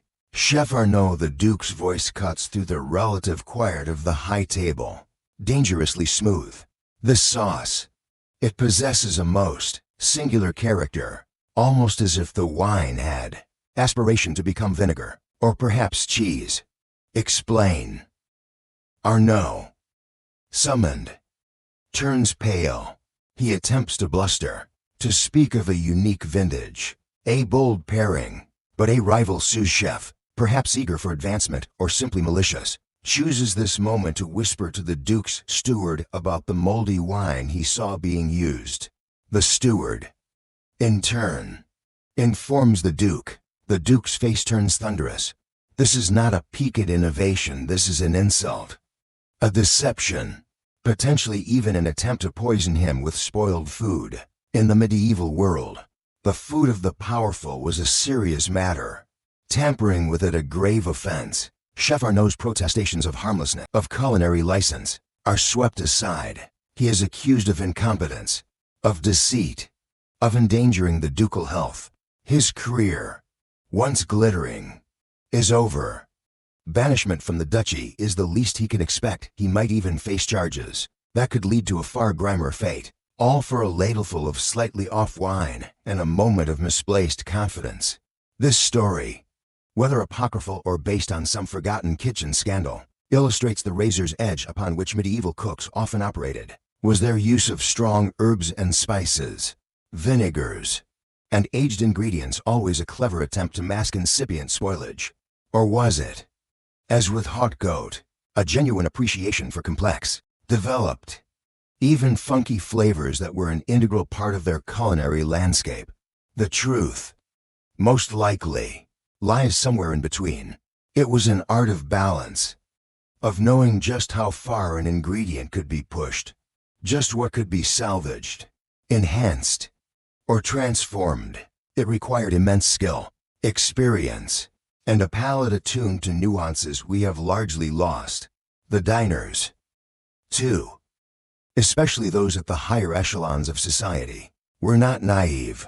They knew that freshness was not always guaranteed. Their appreciation for heavily spiced or sauced dishes might have stemmed, in part, from an understanding that these preparations could make a wider range of ingredients acceptable, or even render high game truly sublime. It was a culinary world of bold strokes, where the cook's ability to manage and manipulate flavors was paramount. The aromatic herbs, the sharp vinegars, the earthy mushrooms, the transformative power of wine and ale, these were not just ingredients, but tools in the medieval cook's constant dialogue with the nature of food itself. In all its stages of ripeness and decay, they allowed for resourcefulness, for the stretching of precious foodstuffs, and for the creation of a cuisine that was robust, intensely flavored, and uniquely its own. But even these clever tricks had their limits. And what of the most basic liquid of all? The one we take utterly for granted. In a world rife with invisible dangers, what did they actually drink every day?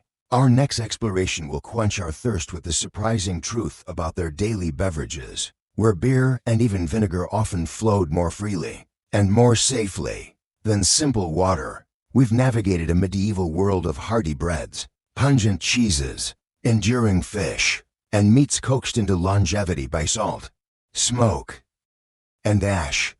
We've seen how the medieval cook artfully employed herbs and spices to enhance, and sometimes disguise, the character of their ingredients. But what of the liquid that washed all this down? What did they drink, day in and day out? In an age where a simple glass of clear, cool water, the unquestioned refreshment we reach for so readily, was often a risky proposition, the answer might surprise you. For the medieval goblet was far more likely to be filled with the foamy head of ale, the tang of cider, or even the sharp refreshment of diluted vinegar, than with plain water. To understand this, we must first confront a rather unpleasant truth about medieval life. Water, for many, was a dangerous and deeply suspect substance. Imagine the sources. In bustling towns and cities, rivers were often open sewers, carrying not just human and animal waste, but also the noxious effluent from tanneries, Dye works, and slaughterhouses.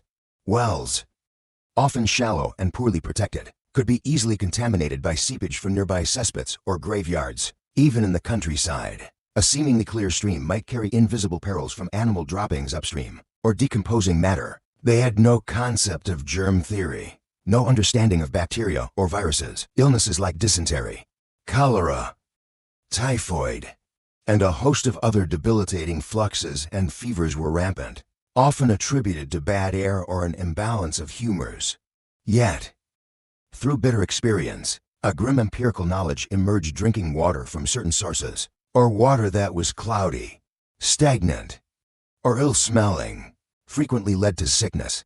Clean, fresh spring water, or water from a deep, well-maintained private well, was a prized luxury, often controlled by the wealthy or monastic orders. For the common person, drawing water could be a daily gamble. Faced with this pervasive threat, what were the alternatives? The answer, overwhelmingly, lay in fermentation. The brewing of ale and beer, the making of cider and wine, involved processes that, often unknowingly, rendered these beverages far safer than most readily available water. Let's focus on ale and beer, the true daily tipples of medieval Europe. From England and Germany to Flanders and beyond, the fundamental process of brewing involved boiling the wort, a sugary liquid extracted from malted grains, usually barley, but also wheat or oats, with water. This boiling, often lasting for an hour or more, effectively sterilized the liquid, killing most of the harmful pathogens that might have lurked in the water source. They wouldn't have understood the microbiology, of course, but they knew from outcome that ale was generally healthier than the local pond water. Furthermore, the alcohol produced during fermentation, even at low levels, has an inhibitory effect on the growth of many bacteria. And later in the medieval period, particularly from the 12th and 13th centuries onwards, the increasing use of hops in brewing, especially in the Low Countries and Germany, spreading eventually to England, brought another layer of protection. Hops not only imparted a pleasant bitterness and aroma, but also possessed significant antimicrobial properties, helping to preserve the beer and keep it from spoiling quickly. Before hops became widespread, brewers used a mix of herbs and spices called grut, some of which also had preservative qualities. The result was a beverage that was not only safer than water, but also a source of nutrition. Beer and ale provided calories, B vitamins, and essential fluids. And it was just one kind of brew. There was strong ale, potent and heady, often amber or dark, reserved for feast days, celebrations, or the tables of the wealthy who could afford the greater quantities of malt required. But the true workhorse, the everyday drink for men, women, and, yes, even children, was small beer or table beer. It was typically brewed from the second or even third runnings of water, through the malted grains already used for a stronger brew. Consequently, its alcohol content was very low, often between 5% and 25%, sometimes even less, comparable to some modern non-alcoholic beers or fermented soft drinks. It was essentially a thin, slightly sweet, malty, and lightly fermented liquid bread. It hydrated, it provided some nourishment, and crucially, it was safe. This brings us to a practice that might make a modern parent shudder. Children in the Middle Ages regularly drank beer, from as young as 4 or 5 years old.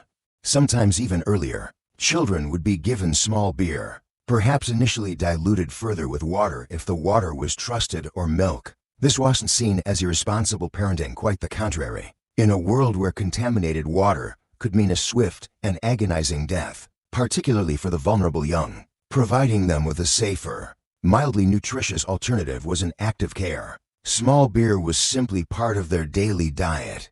Like bread or pottage, it was their primary source of hydration, a normal, accepted part of growing up. Imagine a medieval toddler, not with a sippy cup of juice, but with a little wooden beaker of weak, frothy ale. Of course, beer and ale weren't the only alternatives to dubious water. In regions blessed with abundant orchards, cider from fermented apples and perry from pears were common and equally safe. their natural fruit sugars converted to alcohol. Wine, particularly in southern Europe, was a staple, though for daily consumption by ordinary folk, it was often thin, acidic, or heavily watered down to make it last longer and reduce its intoxicating effects. Mead, the ancient drink fermented from honey and water, still held its place, especially in northern and eastern Europe, though it was perhaps more of a special occasion drink than a daily quencher for most. And then there was vinegar. We've seen its role in food preservation and flavoring, but diluted vinegar in water, a drink known as posca since Roman times, also served as a common and surprisingly refreshing thirst quencher. The acidity of the vinegar would have helped to kill some of the bacteria in the water, making it safer, and its sharp tang was likely welcome on a hot day of labor. Soldiers, travelers, and common folk alike would have partaken of this simple, effective beverage. The production of these vital drinks, particularly beer and ale, was widespread. Most larger households, manors, and certainly all monasteries, brewed their own. Monastic orders, in particular, became renowned for their brewing prowess, with their access to good land for growing barley, often their own clean water sources within their precincts, the resources for fuel, and a scholarly dedication to perfecting their craft. Monks across Europe produced some of the finest ales of the age. Their brews were not just for their own consumption, they were often sold to support the monastery, or offered as hospitality to travelers and pilgrims. Sometimes, the quality was so exceptional it attracted attention from the highest echelons of power. Let us imagine the Benedictine Abbey of St. Peregrine, nestled in a fertile river valley, famed for leagues around for its abbot's blessing, a rich, dark, malty ale with a hint of spice from their secret brewed recipe.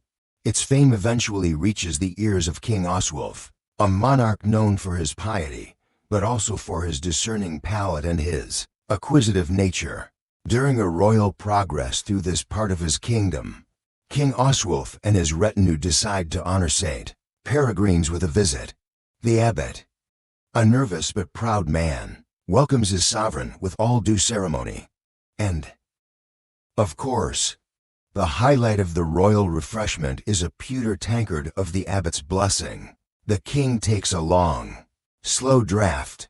His eyes widen almost imperceptibly. He savors the complex flavors, the smooth finish. He has tasted ales from across his kingdom and beyond. But this is truly exceptional. He summons the abbot. Good abbot, he proclaims, his voice carrying a royal command that brooks no refusal. This ale is indeed a blessing.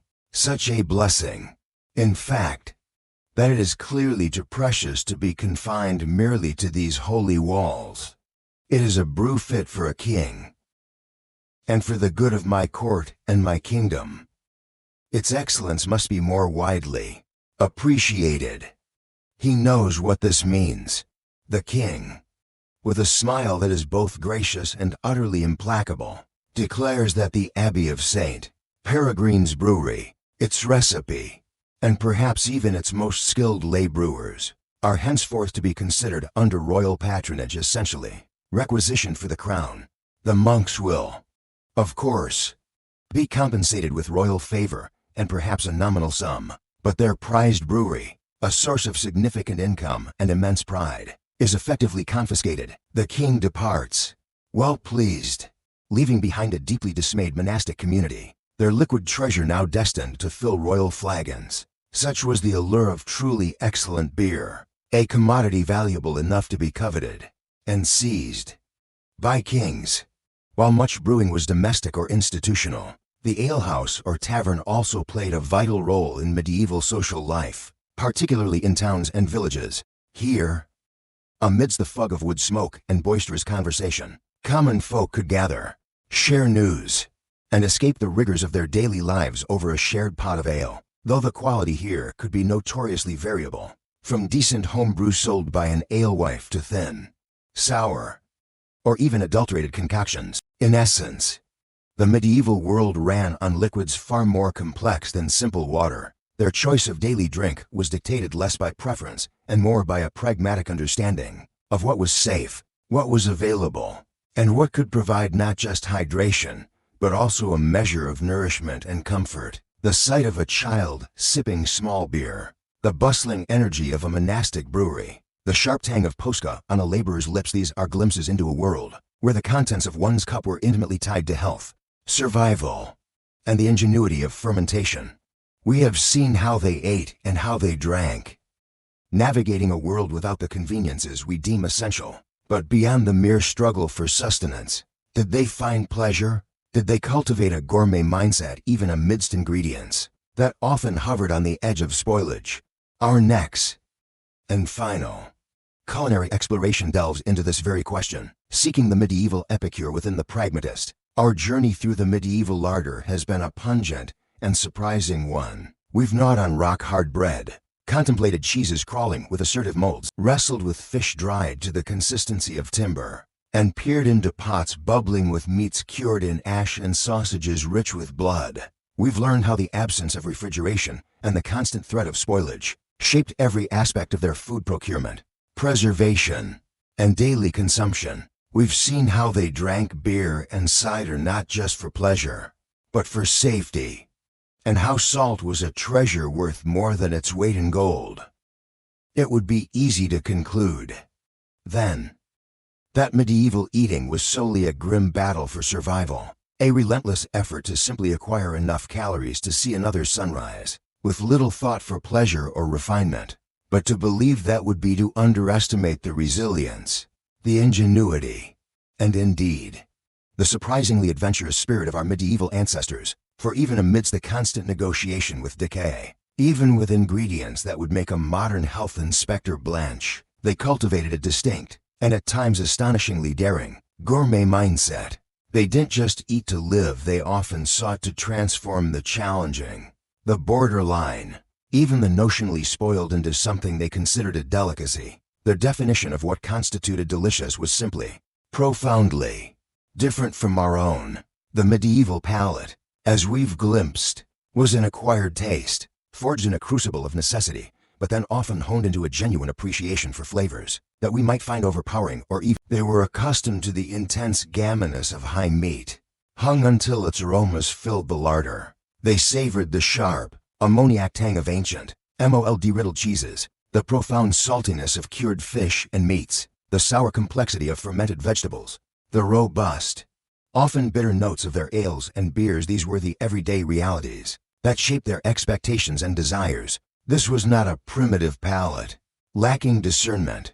Rather, it was a palate that found depth, interest, and delight in the complex chemical transformations wrought by time, by microbes, by the very processes of controlled decomposition and fermentation. They instinctively understood the power of umami, long before the term was coined, finding it in aged cheeses, cured meats, and long-simmered broths. This appreciation for strong, developed flavors was often reflected in their approach to eating, particularly among the wealthier echelons of society where elaborate meals were possible. Their mindset might be summarized as eat slow, chew well, sip strong. Wine banquets were not rushed affairs, they were lengthy, multi-course performances, designed for sociability as much as sustenance. Chewing well was a practical necessity when faced with dense breads and less than tender cuts of meat, but it was also believed to be crucial for good digestion, for the proper concoction of foodstuffs within the stomach. According to the prevailing humoral theories,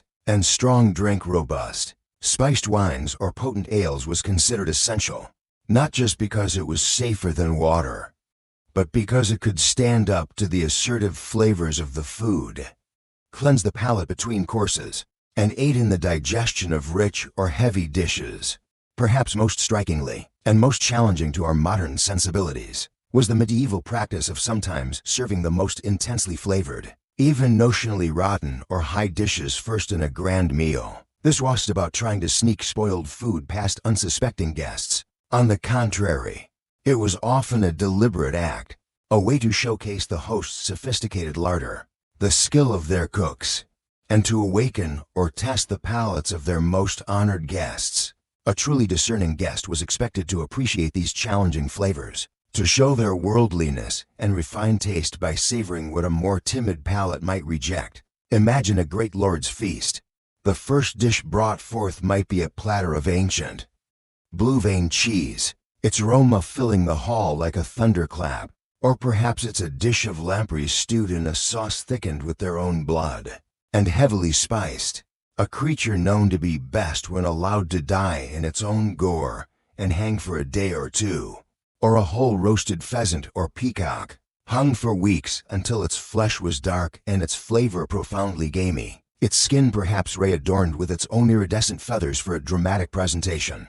These were not foods for the faint of heart, but for the medieval gourmet. They represented the pinnacle of flavor, a bold declaration of culinary confidence. The ability to procure, prepare, and appreciate such ingredients was a mark of status and sophistication. This very different approach to what constituted a delicacy could, of course, lead to some rather dramatic cross-cultural encounters. Let us whisk ourselves to the magnificent feasting hall of Lord Valerius, a powerful nobleman renowned throughout the land for his extravagant hospitality and his adventurous, some whispered reckless, table. Tonight, he hosts an important dignitary, Ambassador Ibn Yusuf, a learned and urbane gentleman from a distant sun-drenched caliphate in Al-Andalus, a land where the cuisine often emphasized fresh herbs, fragrant spices, delicate fruit, and perhaps a less aggressive approach to aging and fermentation. The hall is ablaze with torchlight, the air thick with the sounds of minstrels, laughter, and the clatter of serving platters. Ambassador Ibn Yusuf, robed in fine silk, sits at Lord Valerius' right hand, observing the boisterous northern customs with a polite, if slightly bewildered, smile. The first course of true substance is brought forth with a flourish. It is Lord Valerius' chef's masterpiece, a dish spoken of with awe and a touch of trepidation, the grand salmagundi of the hunt. A veritable mountain of assorted game: venison, wild boar, hare, pheasant, and woodcock, all hung for varying considerable lengths of time to achieve their peak haut goat. The meats have been braised in strong old wine and their own potent juices, heavily spiced with pepper, cloves, and mace, and combined with pickled mushrooms, preserved quinces, and a dark, rich gravy thickened with toasted breadcrumbs and, some whispered, a dash of aged blood. The aroma that precedes it is overwhelming.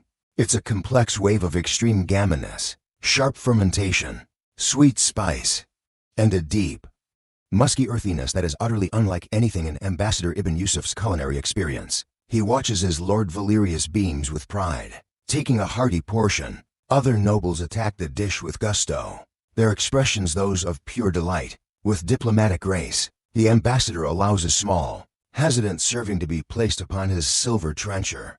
He raises a morsel to his nose. The smell is indescribable. His mind, accustomed to the perfumes of jasmine, saffron, and orange blossom, struggles to categorize it. It does not register as food, but as something else. Something ancient, primal, perhaps even funereal. He takes a tiny, courageous bite. The flavor explodes in his mouth, an intense, almost shocking combination of textures and tastes that his palate is utterly unprepared for. His carefully maintained composure begins to crumble. His eyes widen. A fine sheen of perspiration appears on his brow. He imagines, in a flash of horrified conviction, that he is consuming something that has been disinterred, a creature long past its natural demise. The room seems to sway. The robust laughter of the northern lords, the flickering torchlight, the overwhelming, alien aroma of the salmagundi, it all converges into a nightmarish sensory assault. With a soft groan, Ambassador Ibn Yusuf's eyes roll back, and he slumps gracefully, if dramatically, from his chair, fainting dead away onto the rushes. Consternation. Servants rush forward. Lord Valerius, initially looking offended at this apparent rejection of his culinary triumph, quickly becomes alarmed. Water, perhaps cautiously, is fetched. Smelling salts, if available, are waved. The ambassador is carried to a quieter chamber to recover, leaving behind a bemused and slightly chastened feasting hall. Later, when he has regained his composure, tactful explanations will be attempted, apologies offered for the robustness of northern fare, It will be a diplomatic incident smoothed over, but never forgotten the tale of the foreign guest who fainted at the sheer audacity of Lord Valerius' prize dish, convinced he was being served the remains of a well-aged corpse. This, perhaps exaggerated, scene highlights the chasm that could exist between different culinary cultures, and the sheer boldness of the medieval gourmet mindset. It wasn't always about masking spoilage out of dire necessity. As we explored in the previous chapter, there was also a genuine, if to us challenging, pursuit of these powerful, developed, and microbially active flavors. The medieval chef who could master these transformations, balancing on that knife edge between delicious decay and dangerous putrescence, was highly esteemed. Their commitment to nose-to-tail eating, born of thrift, also became a gourmet exploration. Brains, tongues, hearts, livers, tripe, even feet and ears, these were not just peasant fare, but could be transformed by skilled cooks into delicacies for the noble table, each offering unique textures and flavors that a truly discerning palate would appreciate. Feasts were also theatrical events. Cooks created elaborate subtleties or entremets illusion foods, like a swan ray dressed in its feathers after roasting, or a pie from which live birds flew when cut. This desire for spectacle, for artistry, clearly shows a mindset that went far beyond mere sustenance. Even medieval medical and humoral theories played a role, with certain foods believed to possess specific qualities, to be eaten in a particular order to balance the body's humors, adding another layer of intellectual consideration to the act of eating. The medieval approach to food was, therefore, a rich and complex tapestry. It was woven with threads of harsh necessity, where every scrap was precious and preservation was paramount. But it was also shot through with threads of surprising adventurousness, a robust appreciation for intense flavors, and a willingness to embrace the transformative power of time and microbes. They found ways to coax delicacies from ingredients and processes that might make us shudder, turning potential rot into celebrated refinement. Theirs was a culinary world that understood, perhaps better than we do, that the journey from raw ingredient to edible meal is often a walk along a very interesting edge.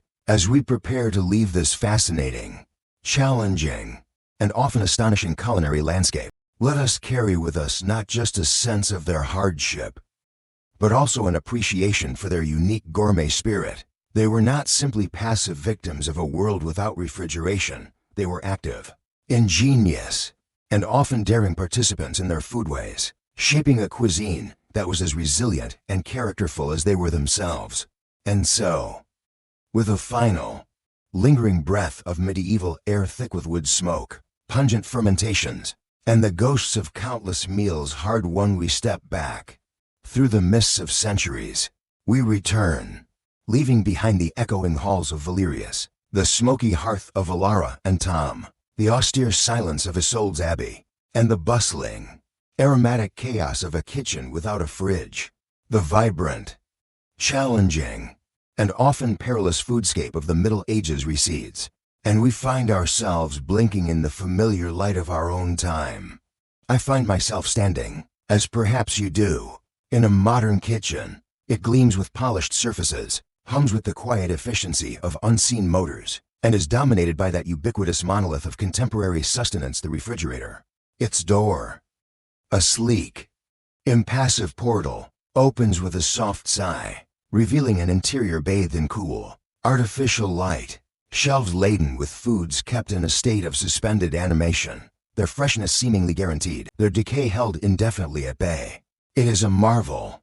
This chilled box, a testament to human ingenuity, a cornerstone of our modern lives. It promises safety, convenience, variety, and an escape from the relentless anxieties that shadowed every medieval larder. The refrigerator has, without a doubt, transformed our relationship with food. It has banished the seasonal specter of hunger for many, allowed us to enjoy fruits from distant lands in the dead of winter, and drastically reduced the incidence of many foodborne illnesses that plague our ancestors. We can store leftovers for days, plan meals with an ease they could only dream of, and approach our food with a confidence born of its chilled, controlled environment.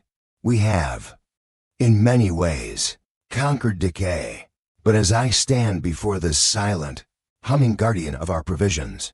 Having just walked in spirit through a world that knew nothing of its magic, a curious, slightly unsettling question begins to form. We eat clean now, our food often sanitized, standardized, and shielded from the natural processes of ripening and decomposition that our medieval forebears navigated daily. We recoil from the slightest hint of mold, the faintest whiff of offness, the merest suggestion that our food is anything less than perfectly pristine. Our sell-by dates are sacred, our hygiene standards exacting. But in this quest for perfect, unblemished, eternally fresh sustenance, are we truly stronger? Consider the medieval peasant, chewing their way through gritty, rock-hard bread that might bear the faint bloom of lucky mold. Consider the noble, savoring the intense hot goat of game hung for weeks, or a cheese whose aroma could fell a less robust constitution. Their bodies were battlegrounds, constantly encountering a universe of microbes, their immune systems forged in a daily dialogue with bacteria, yeasts, and molds, both benign and malevolent. Their palates were attuned to a spectrum of flavors born from fermentation, aging, and preservation processes that we now often deem unhygienic or simply unappetizing. They possessed an intimate, sensory knowledge of their food, judging edibility by smell, touch, and hard-won experience, not by a printed label. Have we, in our sterile culinary landscape, lost some of that innate resilience? Are our digestive systems, coddled by processed foods and shielded from the robust microbial life inherent in traditionally preserved items, less adaptable, more prone to sensitivities? Have our immune responses, less frequently challenged, perhaps become overzealous in other ways? These are complex questions, with no simple answers, but they linger, like the faint, unsettling aroma of a medieval pantry. And what of our skills, our resourcefulness? The medieval household was a hub of preservation knowledge. Salting, smoking, drying, pickling, fermenting, these were not niche hobbies, but essential survival skills, passed down through generations. They knew how to coax longevity from the most perishable ingredients, how to transform every scrap of an animal, every windfall from the orchard, into something that could sustain them. Have we, in our reliance on the refrigerator and the supermarket, outsourced this fundamental human ingenuity? Have we become passive consumers rather than active participants in our own food security? There's also the matter of taste.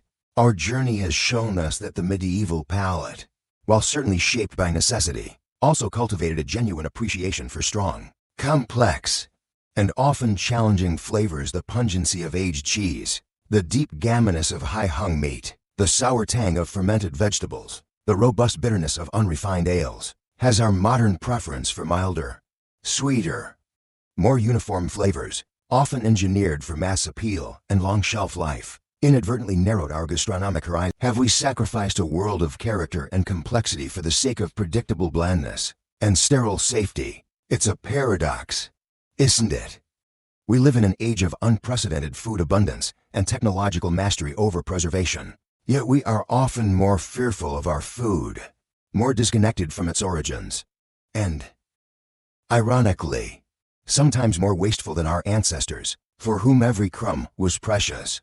They, who lived so close to the edge of hunger, who understood the value of waste not, want not as an ironclad law of survival, might look upon our overflowing bins with profound bewilderment. This journey back in time, this exploration of a kitchen without a fridge, was never intended to romanticize the hardships of the past. Medieval life was brutal, their food security precarious, and the threat of sickness from spoiled food a constant reality. We would not, could not, willingly trade our modern conveniences and safety standards for their daily struggle. Yet, perhaps there are lessons to be learned from their resilience, their resourcefulness, their intimate connection with the natural cycles of food, and their surprisingly adventurous engagement with flavors that we have largely forgotten or chosen to tame. Their story reminds us that strength comes in many forms, not just physical robustness, but also adaptability, ingenuity, and a certain courage in the face of the unknown, even if that unknown is the questionable aroma emanating from a week-old stew. The refrigerator stands before me, its cool light a beacon of modern assurance. It is a wonderful invention, a true liberator in many respects. But it has also, perhaps, allowed us to forget certain fundamental truths about food, about nature, and about ourselves. It has allowed us to become complacent.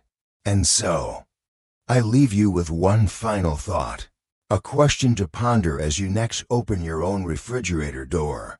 Or perhaps, more pertinently, when you next experience the minor inconvenience of a power outage. It's a question that echoes from those smoke-filled medieval kitchens, from those tables laden with strangely preserved delicacies, a question that challenges our modern assumptions and our comfortable reliance on the invisible hum of electricity that underpins our entire food. What would you eat